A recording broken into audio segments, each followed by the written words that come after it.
Alright. Hello, my friends. It is finally time. New York Cosmogs are back in the PMC for season number 6. And, this is quite an interesting draft we've got going on this season. I'm looking forward to how we're going to use it. I don't have a whole lot to say. Except for right now, let's just go and hop into what is going to be... I don't know if it's going to be our last, but it's one of our last of Generation 7 draft analysis for a Wi-Fi league. Now, you guys all know I love drafting. I don't know whether it be balanced or somewhat bulky teams. I don't know. I've been having a lot of offensive teams lately, and I thought I might try a little something different. So, say hello to our first pick. And before we get into this, I'm going to say that out of 16 teams, we were number 11. So, we had to wait a little bit on our pick. And a few things that we want to work on. In particular, if I was going to try to see if I could maybe, because we had a couple of, I think we had a couple of interesting things there, like Megalodios is there, no Magirna, no Lele or anything like that, not like we used to, yeah, so, a couple of more broken things were picked first. Someone picked Metagross round 1, which is actually kind of a snipe for me, because I wanted that over the steel that I have, but I'll take the steel that I have, because that was what I have now. It's great, but anyway, we're going to get into this because, like I said, we were picked number 11, so we had to wait a little bit, but there's one thing in this entire draft that I wanted out of anything, and I wanted to kind of build my team around it and a couple other mons, so that I wouldn't be forced to be stuck using only one thing as the centralizing factor of my draft. But funny enough, we'll get into what that mon was later, because this isn't it, but this mon just happened to be something that I wanted to pair with it. And right, so our first pick was Garchomp, and you guys know what Garchomp does. You guys have seen things it can do. It can be bulky, offensive, and I gave it my Z crystals. It along with one other mon. We had Z points, so we kind of had to draft with that in mind, like what mons we wanted to have Z crystals. I had quite a bit of options as far as what I wanted to do, how I wanted to go with that. Because I have a few mons on here that I could potentially make Z crystal users, so I couldn't get past the fact that Garchomp is one of the best Z crystal users here, so yeah, Garchomp run a myriad of sets, Sword Stance, you can run a Sub-Salic Berry, like I said, bulky Rocky Helmet set, you can run I mean, it can be a Rocker, it can be like a Subtoxic set. There's so many things you can do just because it's bulky and offensive at the same time, and its speed tier is phenomenal. You're gonna see with this team, speed tiers are kind of interesting, but I have reasons for them. And I didn't particularly mean to go for like Fire, Water, Grass cores or Fairy Dragon Steel cores. I meant more for function. So this thing is a great breaker, potential great win con late game. I will say though, I am not the biggest fan of a Scarf Garchomp. Most people see that as like, oh, it's a great revenger. And I'm like, that's great, but like, there's ice priority out there that does a huge number of this thing. And a decent amount of mons get ice shards, so I'd rather not have to rely on living that. And this thing could potentially be a breaker, clean, and allow other mons on my team to clean up. Now, the next thing up on my draft, because I was kind of close to the wheel, I had the feeling I would hopefully be able to get this. And I'm glad that I was able to. because this pairs nicely with Garchomp, and helps me start forming a Fairy Dragon Steel Core. Like I said, didn't really care too much for forming quote-unquote cores. It just so happens that the mons that I wanted were the mons that fit those cores, so we'll take what we can get. And this next mon was Clefable. And I bet you're all thinking, oh, this is going to be looking like the Gypsy team. Like, you're right. I have quite a few of his mons on this draft. However, I really, at the end of the day, only have 4 of them. And I did change up the structure a little bit because there was one mod that I really wanted to use that I haven't used in a while. You guys have seen me use before, but it's been a good while, and it fits nicely with this team. But, so yeah, anyway, on to this Pokemon. On paper, looking just at his stats, it doesn't look that great. But with the right investment, this thing can shoot any 2 hits, just about. If it's not weak to it, it can shoot pretty much 2 of any hit. This thing is insane as far as bulk goes. You can run all sorts of sets with it. Magic Guard makes it an invaluable status absorber because it gets aromatherapy. If it gets paralyzed, just wish that off, or it can aromatherapy that off. Clefable also gets it's a good wish passer. Like I said, it's a great AG setup with Unaware. Like I said, sorry, Magic Guard is just a great answer for Magic Guard is just a great answer for status and hazards and stuff like that. So this thing is a great pivot. It can be offensive with calm mindsets, or if I wanted to be cheeky, I could run a belly drum set. But I'm not that brave. I might be. You never know. But it doesn't get any physical fairy stabs, so we might have to figure something else out. But I mean, this thing has a good bit of coverage. It gets Bolt Beam, it gets Flamethrower, it gets we go good Smooth Pull. I mean, even in physical move pull, it gets like Drain Punch, it gets some other fun stuff. It gets Grass Knot. It gets Knockoff, which is incredibly useful on a mon like this. It gets Soft Boil, which is nice so we don't have to run something like Moonlight, which only has 8 PP, where Soft Boil is 16. Yeah, that's Clefable. Our next Pokemon. Okay, like I said, this draft analysis isn't going to be a very big deal. I don't want to go too in detail, because while I know y'all know I could go in depth and really talk about these things, but we'll talk more about synergy later in this draft analysis. Right now, I just want to kind of show you what I've got. Next up in the draft is actually going to be our completion of the Fairy Dragon Steel Core.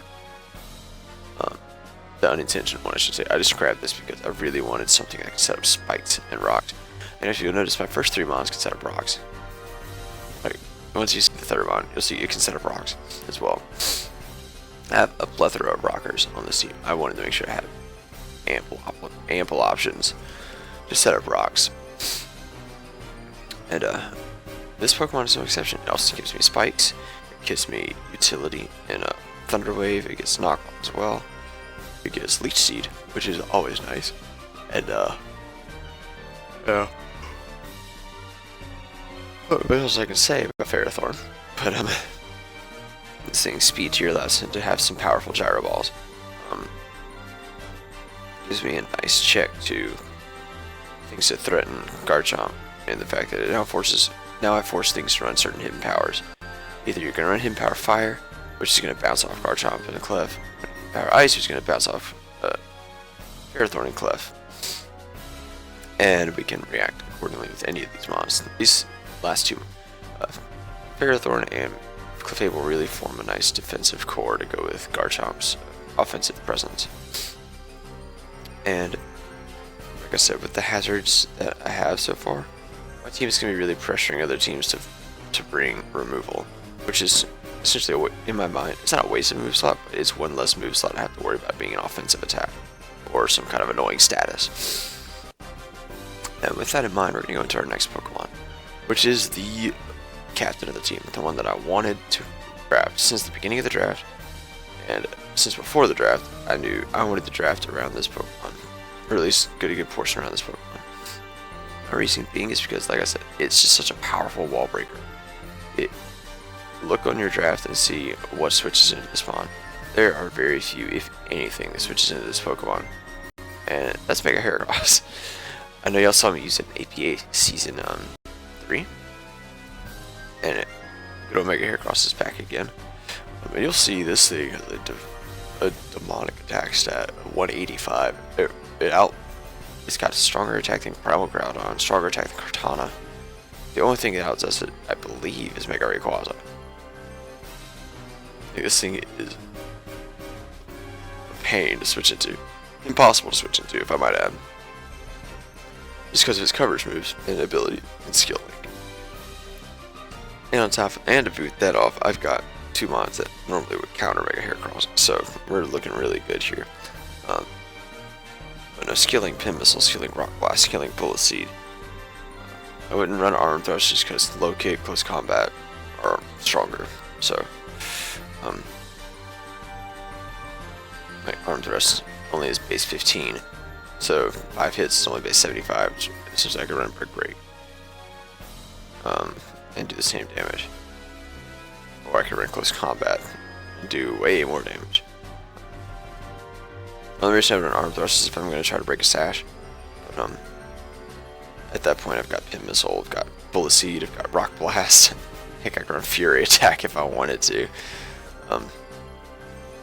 But no, this Pokemon's just a demon to switch into. It gets Earthquake as well, it gets Knock Off, it gets Stone Edge, it gets Mega Horn if it goes for straight up one-hit nuke.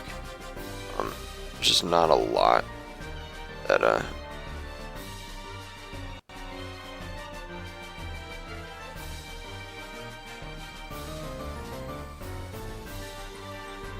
sorry, hold on. But yeah, this thing is just impossible to switch to. And look at that bulk. 81, 15, 105 is nothing to sneeze at. This thing can chew a few hits. Even if it's quad weak to it, it can chew a hit from it. Like, y'all saw in AP Season 3, I chewed an Aerial Ace from an Excadrill. Let that sink in for a minute. Oh, and fun fact. This thing is bulky enough that I could potentially use a reversal set. And that would be a lot of fun. Also, this thing gets Pursuit, which could come in really clutch. Just saying. So yeah, let that be a nice thought. As you see, this thing just can put in so much work. Once again, I probably wouldn't run Fury Attack. Probably run something more like Return if I was gonna run a physical move. Maybe even Retaliate. I don't know. Who knows? But also, this thing gets Throat Chop, which is nice for hyper voicing things or roaring things. It's always fun to stop. And then on top of that, it just gets SD to add to its breaking power. So this thing is a real menace, and it's got just the right speed here to be frustrating, because the base 80s and 90s, or the base 80s, 85s that are kind of common out there, have to run Jolly to outspeed this thing, or Jolly / Timid. And base 90s have to run near max speed if they're going to run a non-speed boosting nature just to outspeed this thing. So this thing can be a real threat. And then, with some other options I have on my team, this thing is a real menace. And next up on this team, we have a mon that is one of the checks to Heracross. I say one of the checks very loosely, because there are very few, like I said, very few checks to Heracross as dual stat, much less its coverage in Rock Blast. But this is one of them, and I also grabbed it because it pairs nicely with Garchomp and Fable and Ferrothorn as well as a defensive mon. And that is my Mandibuzz. Now you're gonna see a theme here. Like I said, this is the third Pokemon on my team that is common with Gypsy Sea, but the last one is way down the line. But this thing is fat. You all know what it does. It comes in, it chews a hit, it clicks Roost, it clicks Defog, it clicks Taunt, Knock Off, U-Turn, Brave Bird even. Like this thing isn't strong offensively, but like running foul play, stab foul play is hard to switch into. Knockoff is good for removing items, which is kind of necessary in a lot of matches if you want to break things with Heracross and Garchomp, or even some other mons down the line.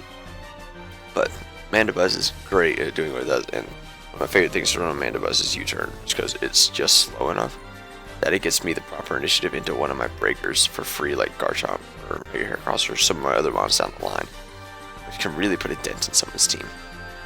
There's not really much else to say about Mandibuzz. It can switch into a lot of things you wouldn't expect, and really just roost off the damage like it was nothing. With that, we're gonna go into our next mon, which is one of the, I think, one of the few actual counters to Mega Heracross, and it also gives me a nice Toxic Spiker. My only Toxic Spiker, actually, and for right now, I'm looking at potential transactions later, but we have Cofagrigus. It's been a while since I drafted this thing. I usually like to draft it with Mega Lopunny so that nobody has the counter to Mega Lopunny. But Cofagrigus does what it does well. It's fat, it switches in, it has some Toxic Spikes, clicks Haze, clicks Will-O-Wisp, Hex. It could be a potential Trick Room Nasty Plot set. I considered making it in one of my other mons a Z-Mon, but I preferred to have Garchomp as one. So,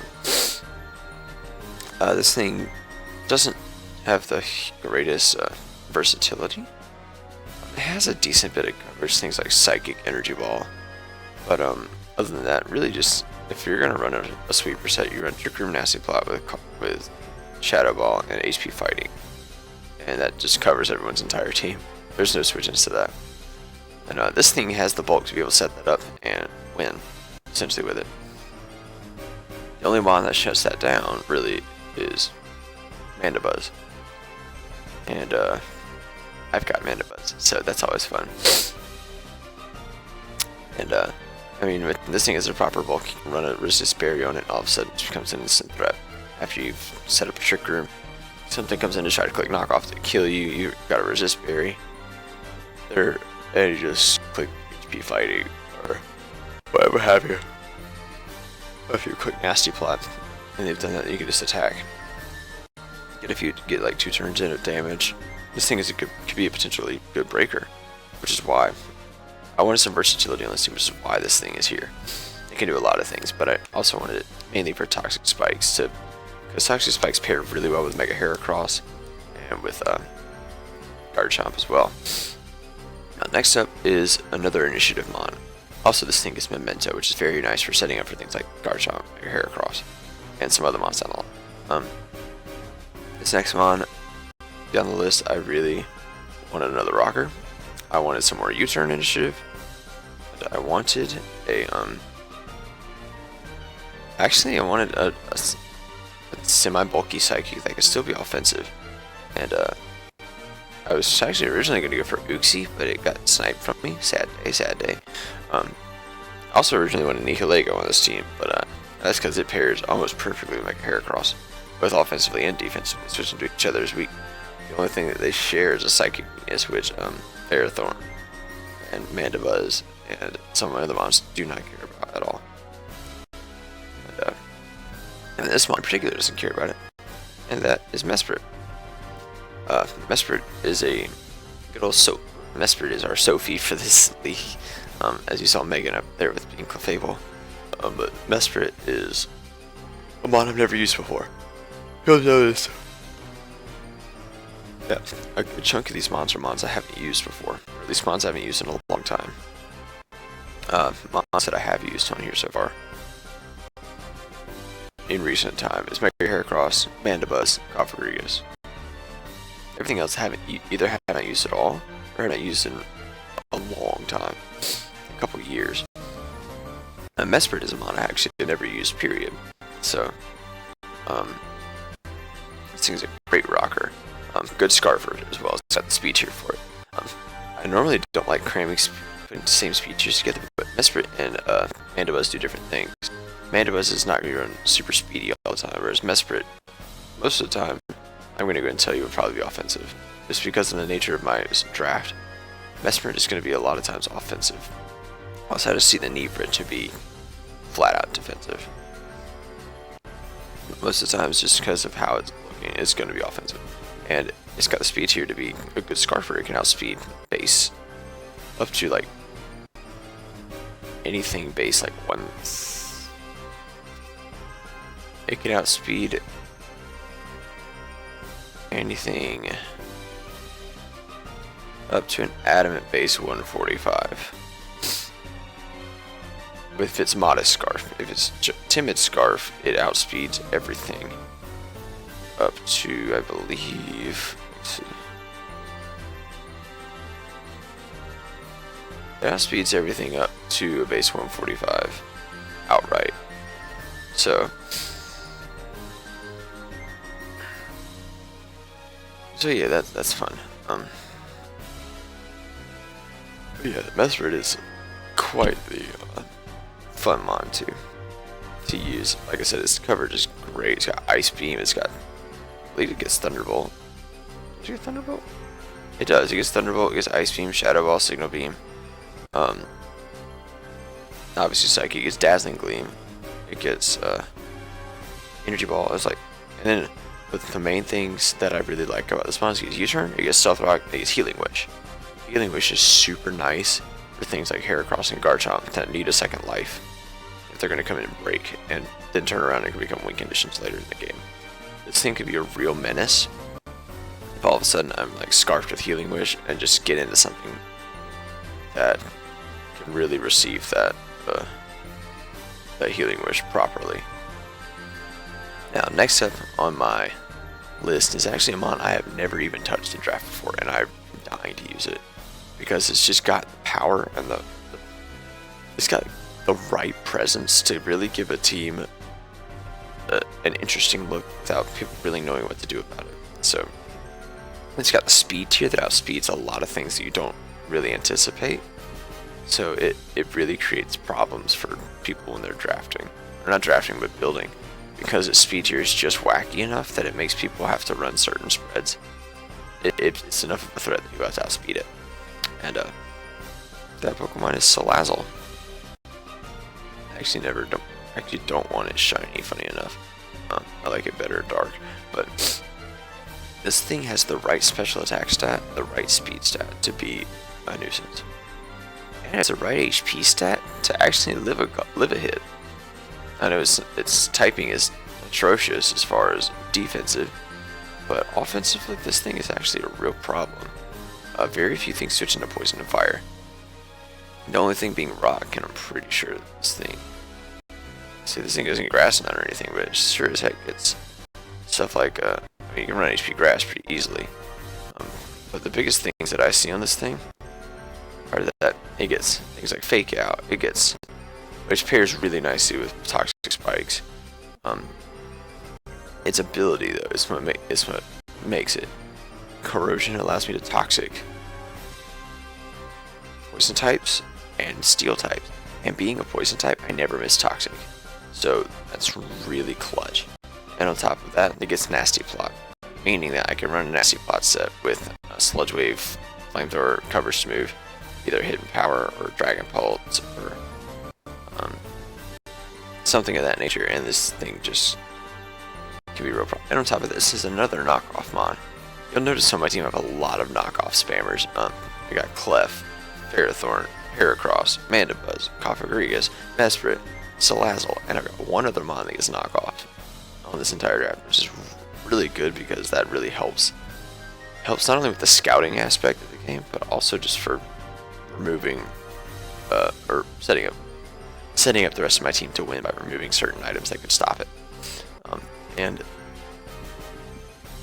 Salazzle is a mon that can really be a win condition late game just because of his speed tier.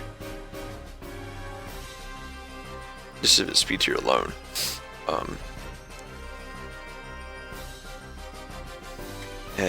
Yeah, this thing isn't exactly your most versatile mon, but what it does well. And I want to give it a shot. Now, next mon that I drafted is a mon that I'm going to form with Salazzle, is what I'm going to call the Blizzard Core.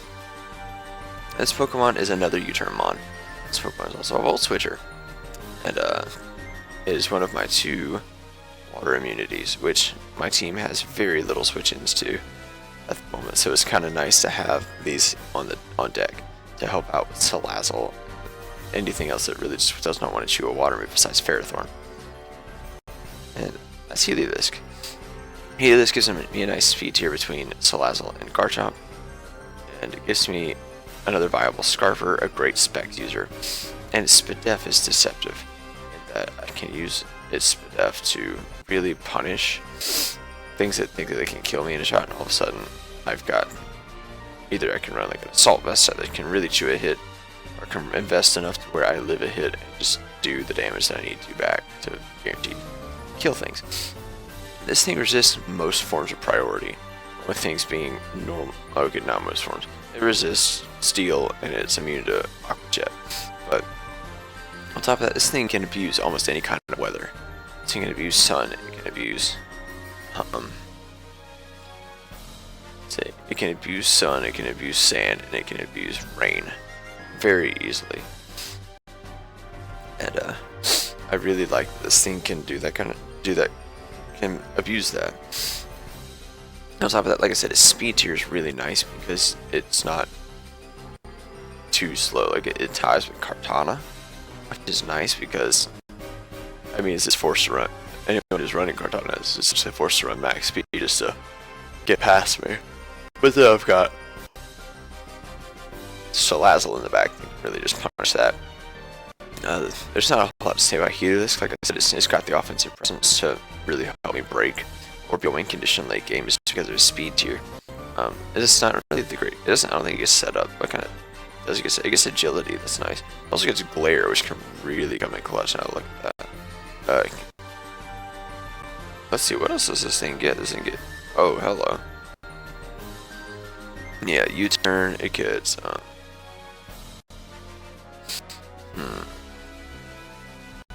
It gets Electric Terrain, which could be kind of nice. Let's see, what else does it get? I mean, obviously it gets Mag. Ooh, it gets Psych Up. I haven't actually tested this, or maybe I should have. Yeah, that's literally it. It doesn't get actually any set. I don't even work up. Wow, that's sad. Maybe Psych Up will come in clutch later. I guess Charge, if you want to count that. But other than Agility, it really doesn't get anything. But yeah. I guess I could have ran it with the Z Crystal, but they're not going to make it in Salazzle Z-Mons, but anyway. But that's for another day. I like Chomp one better, I think. But yeah, that's all I have to say about this one. Now the next Pokemon, my last 2 Pokemon are my tier 5s. And I'm surprised that these lasted to me, to be honest. Because the first one is going to form a nice core, is my last Gypsymon, so to speak. Shout outs to Gypsy and Jacob for helping me decide what the heck to draft. And Verd too. Verd was really helpful as well. But the last Gypsymon I have is Quag. And it's another Zmon because why not? I don't want to waste the point. I got Quagsire, and this is my other water absorber as well. This is my Unaware core that goes with Fable. Quag also forms a nice ground core with Garchomp, forcing people to run a certain hidden power yet again. If you look at my team, my quad weaknesses really cover each other well. Because I've got Garchomp, Ferrothorn, and Quag that switch in really well to flying for Heracross. I've got Quag and Salazzle and Ferrothorn that don't care about ice moves or ice HP ices. Garchomp, Salazzle, Quag don't care about HP fires. You've got Quag and Ferrothorn and Abuzz don't care about HP grounds or earthquakes or whatever have you. Psychic coverage bounces off a lot of my team too, so really Psychics aren't exactly the greatest things to bring versus me. The only things that really care about getting hit with a Psychic move are Heracross and Salazzle. Everything else just choose a Psychic hit. And Quag is no different. Its HP stat allows it to really... It's actually more physically defensive than Clefable, which is really nice. because Clefable's a lot more specially defensive. So they form a nice core because they actually, funny enough, Clefable or Quag resists all of Clefable's weaknesses in steel and poison. And like I said, I've got a plethora of things to switch into grass, so there's really no issue there. And Quag is a nice Scald spammer. It gets Earthquake. Its physical attack's better than special attack, so that's something to keep in mind. It doesn't get Liquidation, which is sad, but I mean it gets Waterfall, so that's close enough. It's not. I wish it was a rocker, but it's not. But the thing that makes it so good is it gets some cheeky coverage tech, or some cheeky support like Encore Haze, and Recover obviously is really nice. And if you want to be really cheeky, it does get Amnesia, Curse, just kind of disgusting. I'm really glad I made this thing as Emon, because like a Curse C-Set could be a lot of fun, I think. It also gets Yawn and Acid Spray, which are other great anti-setup options. And Quag could put in some work, especially because we allow Z status outside of Omni Boost and stuff, and Evasion Boost. But like, we could easily run a Z status move with Quag, like Z Haze. I mean, yeah, that's essentially Recover, but it heals all the way back up rather than just healing only 50%. So that's nice. But yeah, Haze is still a usable move anyway, so Z Haze wouldn't be too terrible to pair with Recover, just to make it even more annoying. But yeah, so that's Quag. Nothing really too fancy about it. It's a good Unaware-mon. It's a nice wall, and yeah, that's all that's happened. Now the last mon is our cheeky pick of the draft. We always have one, and this isn't really an unmon because it has a function, and a pretty decent one at that. But if there's one thing I wanted out of this entire draft, it was webs. And I decided to grab Shuckle for it. Now Shuckle is not the best mon out there. We all know that. I mean, his offensive presence is absolutely atrocious, but look, his speed set hits 10. Which is nice, because I think that means Gyro Ball might do actually 5 to something instead of 3. But this thing is very interesting in the fact that there's a couple of things you can really do with it, and one of those things is you can run Sticky Webs with it. Sticky Web and Stealth Rocks are really clutch on this thing. But in particular, the biggest reason why it's going to be that way is because Shuckle can live a lot of hits. This thing chews hits for days. Like, look at this defense. Its HP may not be great, but its defensive stats are disgusting. Like, fully invested defense for this thing is literally at 310. Yeah, fully defensive is 310.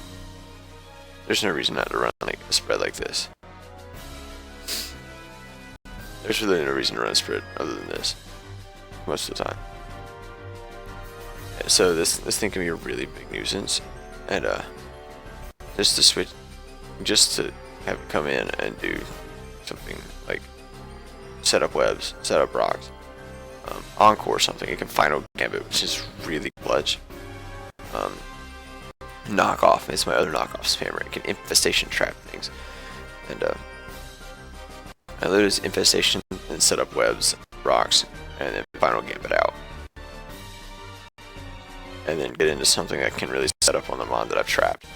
But the one thing I want to try this season, if I can, is potentially run a Trick Room team with Configurious into a Power Trick Shuckle, and just watch this thing go ham. That suddenly turns its 230 defense into 230 offense.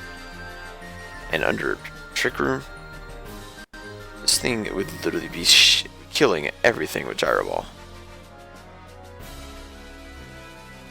Like, oof. That'd be crazy. Oh, and because Custap Berry is legal now, we can run a Sturdy Custap, which should be a lot of fun. I could literally just like set up webs on something. It can try and kill me, bring me down to sturdy, and then I could do custom final gambit or custom rocks, or I don't know. Yeah, custom final gambit would probably be the way to go. Just a spin block or whatever. But yeah, so that's that. That is the team. Now you can kind of see our speed tiers going here.